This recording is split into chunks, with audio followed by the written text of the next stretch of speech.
Bom dia Lívia, tá boa? Bom dia, seja bem-vinda.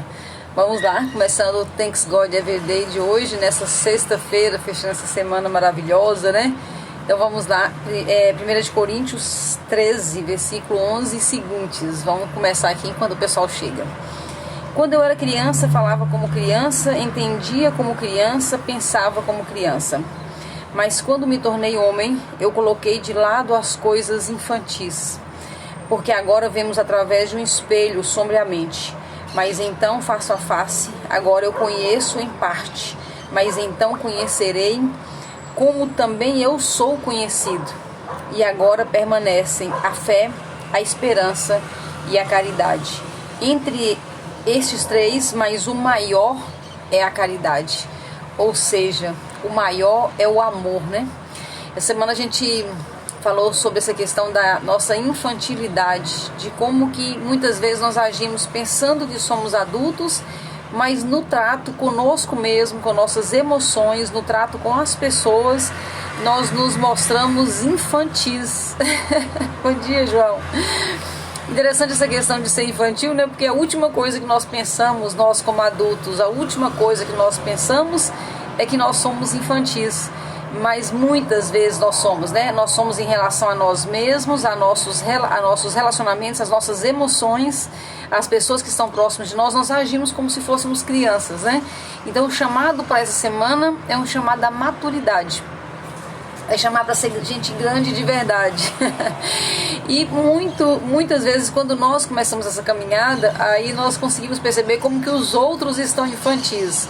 Isso aí só serve para mostrar como que nós éramos infantis também, né?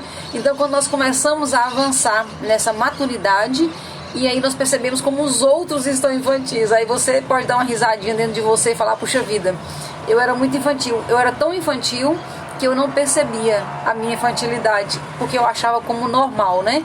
Então o nosso desafio é avançar de degrau em degrau. O nosso desafio é nos tornar homens e mulheres maduros em todas as áreas, né?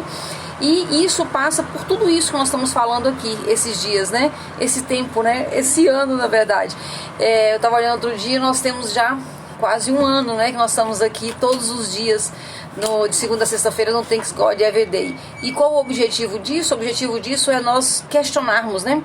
A gente olhar para dentro. A viagem mais importante, a mais difícil e a única que faz sentido nesse momento é a viagem para dentro, né? Então nós estamos fazendo essa viagem para dentro juntos aqui. Bom dia, todo mundo que está chegando aí, sejam bem-vindos. Então essa viagem para dentro é a única que faz sentido, é a única que dá sentido para a nossa vida. É ter coragem de olhar para as questões que estão aqui dentro. E uma questão básica para tudo isso é entender o seguinte: nós não somos perfeitos. Nós já sabemos, né? Aqui a cabeça sabe que nós não somos perfeitos. Mas o tempo todo nós ficamos tentando mostrar para os outros que nós somos perfeitinhos, né? Que nós somos certinhos. Uma frase que eu já ouvi do pastor Aloysio e para mim faz muito sentido é: eu sou muito pior do que você imagina. Quando a pessoa se decepcionar com você, essa é uma boa. Eu sou muito pior do que você imagina. Isso quebra essa ideia de que nós somos perfeitos, né? E nós temos uma máscara tão pesada nisso, né? Nós tentamos o tempo todo mostrar essa perfeição nossa que a gente chega ao cúmulo de fazer isso diante de Deus. E nós estamos falando essa semana sobre amor, fé e caridade. Aliás, fé, esperança e caridade. Amor e caridade é a mesma coisa, né? Fé, esperança e caridade. E aí quando fala de amor, primeiro que nós temos uma ideia muito deturpada de amor, né? As mídias, os relacionamentos, as histórias, tudo isso trouxe para nós uma visão deturpada de amor. E nós estamos fazendo um esforço para resgatar isso, né? Para trazer o amor como o amor é de verdade. E para começar, o amor é uma pessoa, né? O amor é uma pessoa, Deus é amor. Primeiro é isso, né? E quando ele fala que o amor é o mais importante, que Paulo fala na carta, né, aos Coríntios, o amor é o mais importante. Então o primeiro esforço que nós precisamos fazer é esse esforço de resgatar primeiro essa questão do amor dentro de nós. Mas aí, como eu gosto sempre de falar dos bloqueios, né? Estou sempre falando aqui dos nossos bloqueios. O problema é que o amor que nós temos, o relacionamento que nós temos com Deus, ele é um reflexo do relacionamento que nós tivemos com os nossos pais ou com pessoas de autoridade na nossa vida. E deveria ser o contrário, né? Tem que ser o contrário. Quando Deus fala assim, amai ao próximo como a ti mesmo, né? Então primeiro ele dá a ideia do amor. O amor é ele. Então a primeira base de tudo é o amor com Deus. É o amor de Deus, é o amor para Deus, é esse relacionamento. Depois, para amar o próximo, eu tenho que ter relacionamento com Deus direito, comigo primeiro e depois com o próximo. Só que aí nós fazemos o contrário. O relacionamento que nós tivemos com o próximo, no caso, no próximo na infância, né? Os nossos pais, as nossas figuras de autoridade, esse relacionamento ele serve de base para o relacionamento que nós temos com Deus. E aí o que nós temos então como resultado? Um relacionamento distante. E aí eu gosto muito, né, daquela passagem de Apocalipse 2:4 que fala: tenho contra ti que esquecestes o primeiro amor. E então o chamado de Deus é para o amor, mas não tem nenhum sentido nós queremos amar as pessoas, que seja em relacionamentos íntimos, que seja na família, que seja em caridade para o próximo, né? Com atitudes para ajudar as pessoas. Pode ser qualquer tipo de amor. Não tem nenhum sentido amar ao próximo, tentar, né? A gente não ama, na verdade, tentar amar ao próximo sem primeiro corrigir a base, que é o amor de Deus. Mas antes do amor de Deus, na nossa cabeça e na nossa experiência, vai ter a nossa própria experiência do amor em família. É o amor com a criança, né? Então nós precisamos corrigir isso, porque nós temos que parar de querer enganar Deus. Pergunta para as pessoas, se você quiser fazer um teste, né? Pergunta para 10 pessoas, você ama a Deus? A resposta vai ser a mesma em todas as respostas, né? Sim, eu amo a Deus, né? E a gente sabe que, na verdade, a gente está priorizando tantas outras coisas. E não é 100% das pessoas, eu não sei qual é o número, né? Mas não é 100% das pessoas que amam a Deus, não. As pessoas têm muito mais medo de Deus, temor de Deus, né? Aí tem outros que falam, eu acredito em Deus. Tá, até o demônio acredita em Deus, né? Todo mundo acredita em Deus. Então assim, não é grande desvantagem acreditar em Deus, não. Mas amar a Deus, né? Essa passagem de, depois quem quiser conferir, Apocalipse 2, né? 4 é o que eu tô citando, mas um pouquinho antes, 2, 3 ali, ele fala uma coisa muito interessante, né? Ele fala para a igreja daquele tempo, né? Eu tenho visto suas boas obras. Ou seja, você é uma pessoa top, né? Ele pode estar falando isso comigo, com você hoje. Eu tenho visto o que você tem feito. Você é uma pessoa bacana, você é uma pessoa que ajuda as pessoas, né? Você é uma pessoa que faz o seu melhor, você é uma pessoa que se cuida. Eu tenho visto, ó, você tá top, você tá fazendo tudo certinho. Eu tenho visto suas boas obras, mas tenho contra ti que esquecestes o seu primeiro amor. E o primeiro amor não é aquele amor quando eu conheci a Deus e me apaixonei, não. O primeiro amor é o que primeiro me amou. Quem foi o que primeiro me amou? O Criador, o Pai, Deus. Né? Então tenho contra ti que esquecestes este amor, o amor de Deus. Então se é uma coisa importante, prioridade para nossa vida, que nós tínhamos que parar assim, tipo, para tudo e resolve isso, é a nossa relação com Deus. Né? Paulo deixa muito claro, fé, esperança e caridade, tudo é importante, mas de tudo o mais importante é o amor. Mas o amor primeiro que nós temos que corrigir e ajustar é esse amor com Deus, né? E quando a gente ama de verdade, a primeira coisa que nós queremos é relacionamento. Quando nós vamos a um templo, quando nós vamos a algum prédio que para reunião, religião, alguma coisa assim, nós temos ali muito mais um relacionamento com os outros, que seja com o pastor, que seja com o padre, que seja com alguém que está ali na frente, com as pessoas, irmãos ali da mesma congregação. Nós temos muito mais um relacionamento com as pessoas do que propriamente com Deus. O relacionamento que Deus quer é aquele relacionamento de fechar a porta. É aquele tempo que é só você e Ele. Então, quanto tempo que você tem por dia, onde você fecha a sua porta e fica só Ele e você no secreto? E aí talvez você possa dizer, ou você pense, André, eu não sei nem o que falar. Fechou a porta, ficou só eu e Deus. O que eu vou falar? O que eu tenho que fazer? Me manda aí algumas coisas, né? Me manda alguma coisa para falar com Deus aí. E aí entra muitas orações repetidas, né? Nada contra, você pode usar, não tem nenhum problema. Muito é contra os livros, né? Tem alguns livros de devocionais e de oração diária, né? Muito livro de oração diária, né? 365 dias, né, de oração, não sei o quê. Muito bom, tudo é bom, tudo é bom. Mas de verdade, o que nós precisamos desenvolver é aquele negócio de sentar e conversar com Ele. Se eu não consigo isso, já acende dentro de mim uma luzinha. Eu não tenho intimidade. Se eu não tenho intimidade, provavelmente eu não me sinto amada. E quando eu não me sinto amada, eu também não consigo amar na medida que Ele está pedindo, que Ele está sugerindo. Então talvez o que precisa corrigir de tudo na minha vida, tudo e antes de qualquer coisa, seja esse relacionamento que foi quebrado. Onde que ele foi quebrado? Ele foi quebrado porque as relações com as pessoas me desestimularam, me machucaram. Então quando eu fico vivendo nisso, né, é o que eu tenho falado do programa aberto, né? Fica o programa aberto, girando de tudo que eu já vivi, de tudo que eu já passei, das minhas decepções. E isso está embaçando o meu relacionamento com Deus. Então, primeira coisa, buscar esse relacionamento, ter um tempo com Deus. E não se exija tanto, né? Às vezes você vê pessoas tendo horas de oração com Deus, o que é ótimo, né? De conversa com Deus. Imagina, você tem uma pessoa que você ama muito, você quer ficar com ele 5 minutos ou 5 horas, né? Então, o ideal é chegar em 5 horas, mas não vamos começar nem com 1 hora. Talvez seja só 10 minutinhos. 5 minutinhos, você fala, eu vou fazer agora 5 minutinhos de conversa com Deus. Vou fechar a porta aqui do meu quarto, pode ser até a porta do banheiro, né? Se você não tiver um tempo, um lugarzinho pra você ficar, fecha a porta do banheiro e fala, vou ficar 5 minutos aqui, fingindo que eu tô tomando banho e eu vou conversar com Deus 5 minutos. Faz um esquemazinho pra você começar.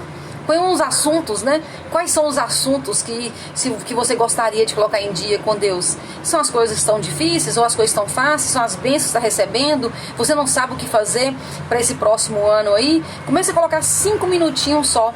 E nesses 5 minutinhos, pode levar um script, não tem problema não. É melhor você levar um script do que levar uma oração pronta. Nada contra as orações prontas, né? Mas o que Ele quer de verdade é ouvir do seu coração, né? Eu tô com medo, eu tô com raiva, eu tô amando, eu tô preocupada, eu tô ansiosa, qualquer coisa que seja.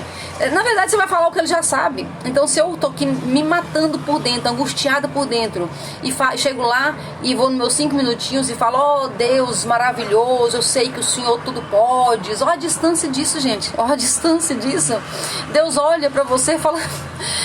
Não aprendeu ainda, vamos continuar tentando, né? Porque não aprendeu ainda, né? Então o que Deus quer ouvir é o que está de verdade no seu coração. Ele não quer que você fale bonito para Ele, porque Deus não se impressiona. Deus não se impressiona. Então o que nós precisamos é simplesmente desenvolver a intimidade desse relacionamento com Ele. E existe uma primeira consequência quando isso acontece. A primeira consequência, quando eu me aproximo de Deus com verdade e eu vejo esse amor, eu sinto esse amor, a primeira consequência é a revelação da minha identidade. Porque a palavra de Deus diz que nós somos imagem e semelhança de Deus. Você já parou para pensar em que você é semelhança de Deus? Deus não tem corpo. Já parou para pensar? Tá, eu sou branca, tenho 1,65 m, eu tenho 50 anos, a minha pele é assim, meu cabelo é preto. E aí eu falo, então, Deus é assim? Não, Deus não tem. Deus não tem uma aparência física. Deus não tem uma aparência física. Tá, mas eu sou imagem e semelhança de Deus. Mas o que é isso? Como é que eu sou imagem de uma pessoa que não tem aparência física? Porque na verdade a nossa semelhança, nós somos imagem do amor. E é aí que nós somos imagem e semelhança de Deus. Deus é o amor e nós somos imagem e semelhança. Então quando eu encontro com esse amor, eu vejo eu mesma como esse amor. Então a primeira consequência é a revelação da identidade. E quando eu revelo a minha identidade, eu passo a me amar. Existe uma confusão muito grande aí fora, né? Tem até regras. 5 passos para você desenvolver o seu amor próprio. 7 passos, né? Tá bom, tudo ajuda, né? Não tem nada, não faz mal não. Mas na verdade, a verdadeira identidade revelada, ela traz um amor próprio muito grande. Um dia eu me emocionei muito, que eu, depois de pensar em algumas coisas, eu fui pro banheiro tomar um banho. E ali, enquanto eu tomava banho, lavava a cabeça e tudo banho mais demorado, eu perguntei pra Deus assim, eu fui pro banheiro pensando isso, né? Eu faço muito isso, eu vou pro banheiro conversando com Deus, né? E eu vou fazendo perguntas pra Ele durante o banho, né? Eu tenho esse hábito. E aí eu perguntava pra Deus, hoje, agora, me mostra como o Senhor me vê. Como o Senhor vê a Andréia, né? Eu tenho a minha imagem, eu olho no espelho, eu vejo a minha imagem. Aqui eu vejo. Mas me conta um negócio aqui, como que o Senhor me vê? né? E foi muito emocionante, me surpreendeu, porque ele foi me mostrando, né? Então isso é revelação da identidade. Então, mas eu só posso chegar nesse ponto quando primeiro eu volto ao primeiro amor, ao que primeiro me amou. Então colocaram tanto medo na nossa cabeça, gente. Nosso país tem um lado bom e ruim nisso, né? É um país muito com muita religião, né? Então a maioria de nós foi criada com muitas regras de alguma religião específica. Isso é bom por um lado, mas por outro lado colocou Deus numa caixinha. E aí tem pessoas que começam a achar que se eu não estou na religião X, eu não sigo as regras da religião X, Deus não me ama. Isso é terrível, porque na verdade Deus não é de uma religião, não existe isso, né? Não existe isso. Deus é Deus, Ele não precisa estar numa religião, Ele não precisa estar em regras. E aí às vezes a gente corta, né? Aí me ensinaram, talvez não é o caso, é só hipotético, né? Que eu não posso usar calça, que eu só posso usar saia, aí de repente eu uso uma calça porque eu gostei e me elogiaram e eu me senti bem, e aí eu começo a achar que Deus está olhando pra mim de cara feia, e Deus não tá nem aí se eu tô de saia ou eu tô de calça. E assim são tantas as regras, né? Nos ensinaram tantas regras para ser de Deus, né? Para ser uma pessoa de Deus, que essas regras simplesmente nos colocaram longe de Deus. Mas não tem nenhum problema, nós estamos acordando agora. Não tem nenhum problema. A gente perdeu muito tempo tentando agradar homens, né? Tentando ficar parecido com pessoas de alguma religião. Não tem problema, nós perdemos tempo, mas tá tudo certo. Nós estamos aqui ainda, e hoje o chamado de Deus é para esse tempo de relacionamento. Ele não quer saber se você tá de calça, se você reza, se você ora, se você faz prece. E, gente, isso tudo foi o homem que inventou. Ele quer só saber como é que está seu coração. Ele só quer falar com você e comigo, né? Se eu entrar no quarto, fechar minha porta e buscar Deus, eu posso falar que eu estou fazendo uma prece, que eu estou orando, que eu estou rezando, tá tudo certo. Isso aí são regras que nos fizeram afastar do amor de Deus. Então é tempo de nos aproximar de Deus, né? Entre fé, esperança e caridade, o amor é maior, né? A caridade, o amor é maior por isso, porque nós nos conectamos com a essência, nós nos conectamos com Deus que é amor, e aí automaticamente a nossa imagem ela é revelada para nós. E aí nós resgatamos, às vezes, um amor próprio perdido há tanto tempo. Porque são tantas regras ingessadas na nossa vida que a gente não consegue nem saber mais quais são nossos valores, quem somos nós de verdade, né? Então Deus quer isso. Deus quer corrigir esses erros em nós. Ele não está querendo ver você para te penalizar, para te deixar constrangido, para te mostrar o tanto que você é fraco. Não é essa a ideia de Deus. Na verdade, Ele só quer que você saiba que Ele é amor. E se você é imagem e semelhança dEle, você também é amor. E aí, naturalmente, esse amor ele transborda para a vida das pessoas. Não tem como nós amarmos as pessoas, desde pessoas mais próximas, porque você sabe que existe, por exemplo, amor de mãe que é doente, amor de relacionamento, casamentos de pessoas que estão doentes emocionalmente. Então até dentro do nosso ciclo mais íntimo, nós corremos o risco de amar de forma doentia, o amor que mata, o amor que machuca, o amor que atrapalha, o amor que é um peso, né? Então por que muitas vezes nós somos envolvidos nesses amor errados aí, né? É porque na verdade a base está errada. Então a correção de tudo é eu me conecto com Deus nesse amor, automaticamente Ele me mostra quem sou eu e eu volta para mim então esse amor próprio, e isso transborda na vida das outras pessoas. É natural, né? Fala assim, é simples. Não é simples, porque nós temos aí os nossos bloqueios, nossas questões para serem resolvidas, mas a gente está aqui para isso mesmo, né? Mas é natural. Aí eu não sei o que falar com Deus, tá? Tira as regras e vai no natural. O amor de Deus é natural, o nosso amor é natural, o amor pelas pessoas também é natural. Quando nós corrigimos isso, tiramos as regras, nós conseguimos então viver a nossa essência. E isso é a essência, o amor é a essência. Obrigada pela sua companhia, obrigada pelo estar comigo aqui no Thanks God Everyday. Fechamos essa semana hoje, sexta-feira, o último da semana, e na segunda-feira nós estamos aqui para falar mais de coisas que realmente importam. Beijo no seu coração e até segunda-feira, se Deus quiser.